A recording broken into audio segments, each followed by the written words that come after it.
Erkak ayoliga ruxsat bermadimi uydan chiqishga?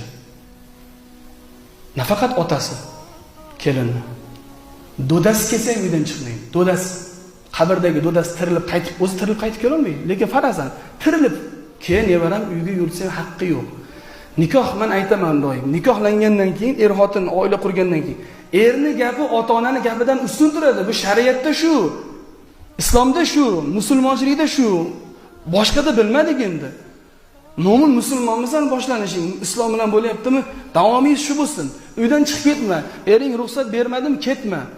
Otalar, akalar, shoshilmaylik xulosa qilishga. Kelayotgan bo'lsa, nimaga kelyapsan deng. O'zim kelyapman desa, ha mayli, ke o'tir, endi qayt. Hali kelin, kuyov bunday qildi, qaynonam bunday. Uy ishonmang hech qachon.